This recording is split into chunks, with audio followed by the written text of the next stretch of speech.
मुस्कुरा रहे हैं। सुरभि, आज तुम इस घर का सबसे जरूरी हिस्सा लग रही हो।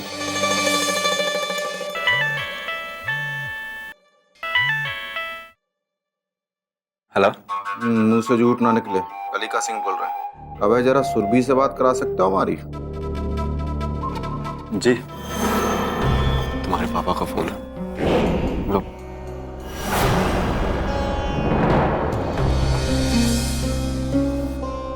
हेलो।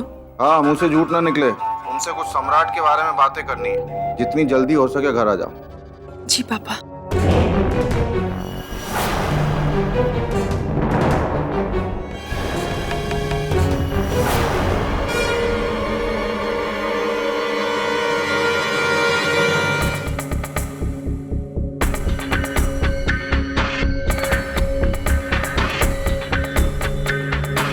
आ गई बेटा। क्या हुआ पापा? कोई बात है? घर में कोई दिखाई नहीं दे रहा है, कहीं गए हैं सब? हाँ, वो मुंह से झूठ ना निकले। मंदिर गए हैं।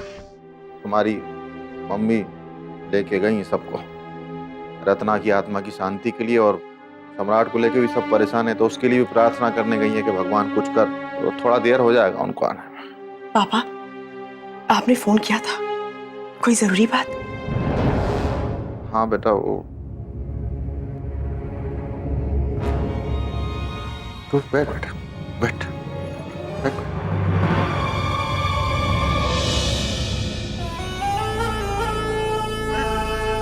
उनसे झूठ ना निकले। बेटा, सम्राट को लेके मैं बहुत परेशान हूँ आजकल। बिन माँ के बच्चे को पालना संभालना इतना आसान थोड़ी होता है, और इस घर में ऐसा कोई भी नहीं है जिससे सम्राट संभल सके। सबने कोशिशें कर ली अपनी अपनी। तुम्हारी माँ है, वो लगी रहती है बेचारी, संभालती है, लेकिन वो भी कब तक संभालेगी है? सम्राट की सूनी आंखें तलाशती रहती हैं अपनी माँ को। एक खालीपन आ गया उसके जीवन में। सम्राट के जीवन के खालीपन को भरने में तुम हमारी मदद कर सकती हो। बस इसीलिए हमने तुम्हें यहाँ बुलाया।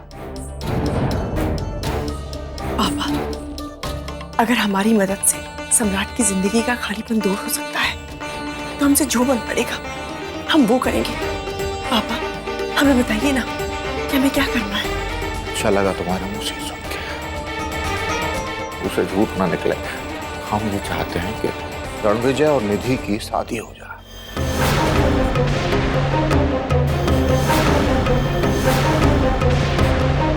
हमने अपनी आंखों से देखा, जब जब भी सम्राट निधि के साथ रहता है, रत्ना के दुख को भूल जाता है आसानी से। और अपनी ही निधि बिटिया भी किस तरह से देखभाल करती है, बिल्कुल सगी माँ की तरह, बिल्कुल सगी माँ की तरह। ये सब चल रहा है, मुंह से झूठ ना निकले। अब कोई और लड़की आ गई सोतेली माँ बन के। सोतेली माँ कितनी कोशिश कर ले, सोतेली सोतेली ही रहती है।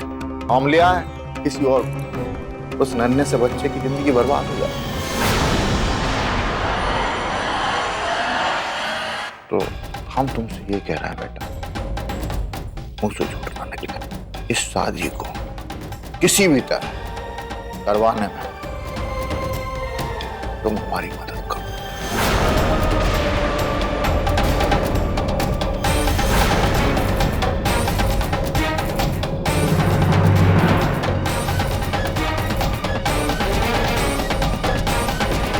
नहीं पापा, ये शादी नहीं हो सकती। रणविजय भैया और निधि की उम्र में बहुत अंतर है, और वैसे भी सम्राट की जिंदगी संवारने के लिए हम निधि की जिंदगी बर्बाद नहीं होने दे सकते। माफ कीजिएगा पापा, इस संबंध में हम आपकी कोई मदद नहीं कर सकते। तुझसे यही उम्मीद थी, तूने अपना रंग दिखाई दिया।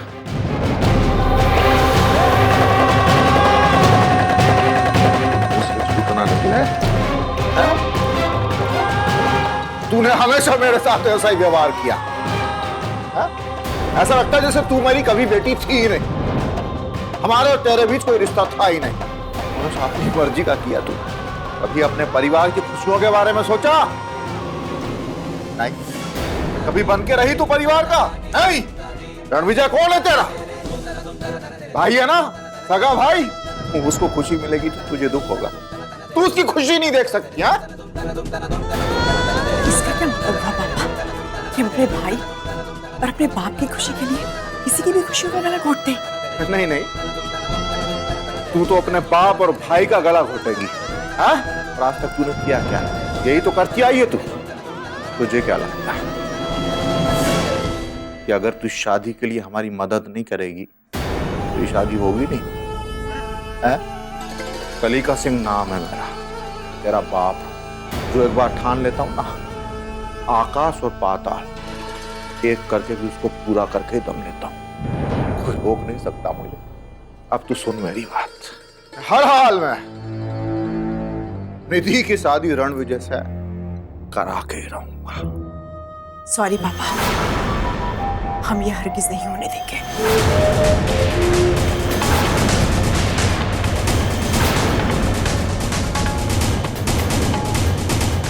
झूठ न निकले और घमंड है तुझे अपने पास। बड़ा तेवर दिखा रही है, तू देखती जा। निधि सम्राट की दूसरी मां बने।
जी बोलिए, क्या काम? तुमसे कोई जरूरी बात करनी है। अंदर आ सकता हूं? अमरीक के कत्ल के केस से कुछ दिन पहले तुम ही बरी हुए थे ना? सच सच बताना, अमरीक मर्डर केस से तुम्हारा क्या संबंध है?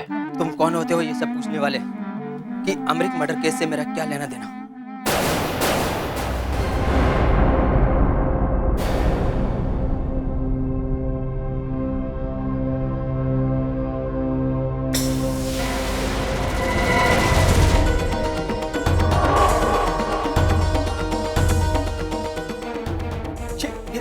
ये आप क्या कर रहे हैं? जो पूछ रहा हूं उसका सीधी तरह से जवाब दे, वरना एक ही गोली में तेरी खोपड़ी खोल दूंगा। बोल, बताएगा कि नहीं? ये आप क्या कर रहे हैं? वही जो एक कुत्ते से उगलवाने के लिए करना चाहिए। मैं अमरीक के मर्डर केस के बारे में कुछ नहीं जानता। झूठ मत बोल, मैं तेरे बारे में सब कुछ पता करके आया हूँ। अब अगर एक सेकंड भी और देर की ना, तो इधर ही तेरा सर दीवार पर पोस्टर की तरह चिपका दूंगा। बोल। बताता हूँ, लेकिन गोली मत चलाना। उस काम के लिए मुझे पैसे दिए गए थे। किस काम के लिए? अमरीक के खून के इल्जाम में मुझे जेल जाने के लिए पैसे दिए गए थे, ताकि पहले वाला आरोपी उस केस से बरी हो जाए। और इतने पैसे दिए गए कि मैं अंदर चला गया और मैंने अंदर ही रहकर केस लड़ा। तो मैं कुछ दिन पहले बाहर आ गया क्योंकि पुलिस को मेरे खिलाफ कोई सबूत नहीं मिला। नाम बताओ उस आदमी का। बोल। मैं बोल। बिना पैसे लिए मैं कुछ नहीं बताऊंगा, चाहे आप मुझे गोली मार दें। ये मेरा धंधा है। अगर मैं अपने धंधे के साथ समझौता करूंगा तो आपके मारने से पहले ही मर जाऊंगा। पहले पैसे लूंगा, फिर नाम बताऊंगा।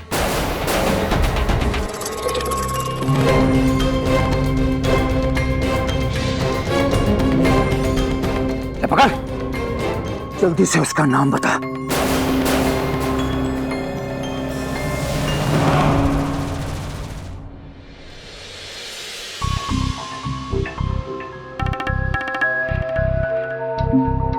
सुरभि, जी माई। चुपचाप अपने कमरे में काहे चली जा रही? तनिक ये तो बताओ कि हमारा सम्राट कैसा है? सम्राट अच्छा है माई, और अब ज्यादा परेशान भी नहीं करता। सुरभि, तुमको समधी जी ने अपने घर क्यों बुलाया था? कोई खास काम था क्या? माँ जी, ये पूछने के लिए बुलाया था कि सम्राट को कौन कौन से टीके कब कब लगने होते हैं। वो वहाँ घर पे किसी को पता नहीं था ना, तो सब लोग बहुत परेशान हो रहे थे। ये सब बातें रत्ना भाभी को पता होती थी, बस इसलिए गई थी मैं वहाँ पे। सम्राट बिल्कुल ठीक है वहाँ पे, अब रोता भी नहीं है ज्यादा। माँ उसका बहुत ध्यान रखती है। आप लोग सम्राट को लेकर बिल्कुल चिंता मत कीजिए, धीरे धीरे करके सब कुछ ठीक हो जाएगा। लेकिन सुरभि, सम्राट निधि को तो पक्का याद करता होगा ना? यहाँ तो वो उसके बगैर एक पल के लिए भी नहीं रह पाता था। तुमसे उसने एक बार तो जरूर कहा होगा ना कि मासी के पास ले जाओ। नहीं दीदी, अब तो ऐसा नहीं है। माँ के पास रह के माँ के साथ इतना हिल मिल गया है कि निधि का ख्याल भी नहीं आता उसे। ये तो बहुत आश्चर्य की बात है। जिस निधि के बिना सम्राट एक पल भी नहीं रहता था, जिसके हाथों के अलावा और किसी के हाथ से मुंह में एक निवाला तक नहीं लेता था, उसे 2 ही दिन में भूल गया, याद ही नहीं करता। हमें इस बात पर बिल्कुल विश्वास नहीं हो रहा। उसे झूठ ना निकले, आपको विश्वास करना भी नहीं चाहिए। हम बताते हैं सम्राट कहाँ है।